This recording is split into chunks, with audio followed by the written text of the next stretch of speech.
maanta waxaan rabaa inaan practicalkii aan duubo oo dabcan maanta waa cashirkii ugu horreeyay ee CSS-ka aan ka duubo insha Allah. CSS-ka saynu hore usoo qaadanayba waa luqad style weyn, waa luqad design. waxaa doonta u qaado laakiin waa luqad design.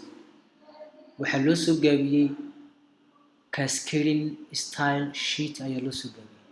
cascading style sheet ayaa loo soo gaabiyey. CSS sidaynu horeba ka soo hadalnay saddex qaab ayaa loo qoraa. waa inline style, internal style iyo external style. waxaan soo qaadanay caalamiyan amba standardka caalamiga amba standardka marka CSS la isticmaalayo website la sameynayo. external CSS ayaa la isticmaalaa oo file isagu dibadda ka ah HTML-ka ayaa la sameynaya. dadna si aynu taa u sameyno file baynu sameynaynaa external CSS oo dabcan HTML-ka dibadda ka ah. dadna waxaad u bixin doontaa magaca alle iyo magaca aad doonto .css-na waad ugu dambaysiin doontaa. muhiimaddu waa inuu .css ay ugu dambayso .css. laakiin haddana taana waynu iskaga digna. waxaan nidhi standardka marka la sameynayo website waxaa loo bixiyaa style.css baa loo bixiyaa. taana waxaan filaya inaynu si fahmo. style.css external style markuu yahay style.css baa la bixinaya. way isna bal file HTML ana sameeyo. file HTML waxaan ku yiri fileka ugu horeeya ee HTML-ka markaste index.html u bixi. dadna si aad hawsha aad u fududeysto labada file iska agfur oo CSS-ka marka aad ku dhufato xagga yar taabo xaggana ka saar. nidaamka labadeena index.html-kana waan haysanaa, style-kii iyo .css-na waan haysanaa. labadii file waan haysanaa insha Allah. way iminka waxaan doonayaa inaan tusaalaha ku bixiyo. inaan horta HTML-kii aan soo qoro horta marka hore inteeni basic inoo hay head plus body. intani waxaan ku waa shortcut. waxay ku sahlaysaa intaad kolba HTML soo fur lahayd soo xidh lahayd inay intan oo kaliya tahay kaaga filan tahay. dadna waxa aad sameynaysaa hadduu xataa kuu soo bixi waayo control iyo space baa taaban insha Allah. control iyo space baa taaban. control iyo space markaa taabato waad ku dhufanaysaa. waad ku dhufan insha Allah. okay intii hawsha dhan aad geli lahayd ba intan baa kaaga soo kooban insha Allah. dadna saas insha Allah sameey. way iminka tusaalaha waxaan doonayaa inaan ku bixiyo paragraph ayaan doonayaa inaan CSS siiyo anigoo isticmaalaya external CSS. dadna paragraph-ka noqor. waxaan doonayaa inaan ku qoro hello from CSS. way waxaan doonayaa inaan hello from CSS aan u sameeyo. dadna marka hore aynu eegno inagoo waxaan aynaan siinba qaabku uu inoo soo bixi doono aynu eegno insha Allah. way waa kan file-kii.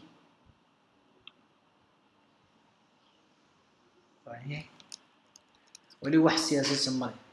way waxaan doonayaa hello from CSS inaan color casaan aan siiyo. dadna qaabka aan u siino waa inuu external style baan isticmaalaya. way marka CSS-ka aynu sameynaynay waxaan ku waxa ugu horeeya selector. selector macnaheedu waxa weeye waa shayga aad dooranayso. selector shayga aad dooranayso. iminka waxaan doonayaa inaan paragraph-ka aan doorto oo colorkiisa colorka madowga aan u bedelo casaan. macnaheedu colorka farta aan casaan u bedelo. way selector baan doortay oo paragraph-ku ku noqdo. dadna waxaan ku curly brace qows ayaad soo furi oo nad soo xidhi qaabkaas oo kale. dadna line iska deg.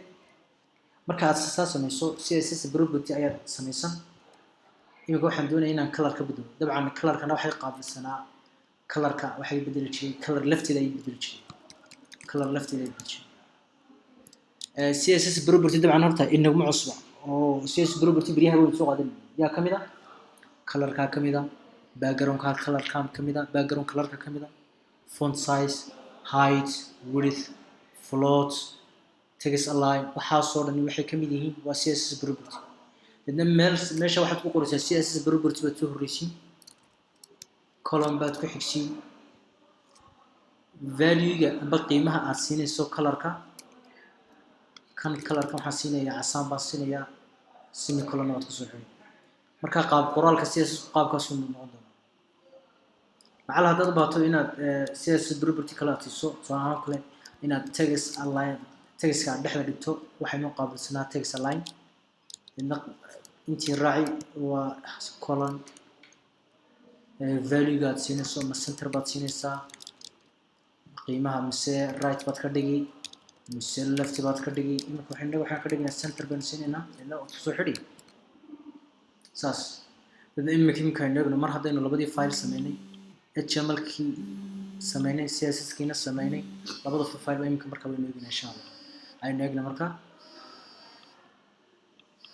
wali wax saameyna oo ilaa hadda aynu haynaa ma jiro ilaa hadda wax saameyna kuma leh dadna dabcan waxa inaga qaldan isku xirki labadan file dabcan isma garanayaan waa laba file oo midba gooni u taagan yahay waa external link waan ka dhex saaray CSS-kii waan ka dhex saaray waa laba file oo midba gooni u taagan yahay dadna si taa aan u sameeyo waa inaan labada file isku xidho isku xidhkana waxaan ku waxa la gelinayaa headka oo headku dabcan wuxuu noo qaabilsanaa qaybta qarsoon ee website-ka laakiin haddana qaabilsan in website-kii macluumaad ay ka hayso magaca tusaalaha kale website-ka magaciisa xidhiidhada website-ka waxa la gelinayaa meesha laga dadna waxaan ku waxa ka masuula tag la yiraahdo link tag oo dabcan aan kuri wuxuu la mid yahay image tag oo isagu waa self closing tag isagaas xidhay dabcan marka aad isagu isku soo xiro waxa aad sameyn doontaa hadduu alla idin hayo wuxuu leeyahay laba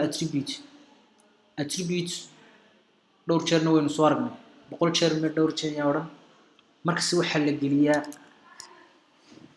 open tag ayaa markaad space u baxdo la gelinayaa insha Allah xaggaas la gelinayaa space markaad link uga baxdo ayaa xagga la gelinayaa haddaad u baahato attribute inaad xaggan hada u sameeyso waa inay ka soo style sama style markii aynu ka soo hadlayno style qaabka way dadna waxaan ku saas ku xidho waa inaad xaggan sameeyso waa inaad saan sameeyso waxaan ku waxa ka masuula Allahumma salli ala Muhammad link tag waa ka masuula isna waxa muhiim ah si aad labada file isku xiriirso inaad laba attributes aad sameeyso ka koobaad waa rel amba relationship wuxuu tilmaamayaa attribute-kan waxa waa exactly nooca xiriirka ee uu sameynayo imika nooca xiriirka uu sameynayo waa CSS way nooca xiriirka uu sameynayo waa style sheet lafteedu nagu cusub oo CSS-ka markaynu ka soo hadlayna waa ninku lahaa waxay taagan tahay cascading style sheet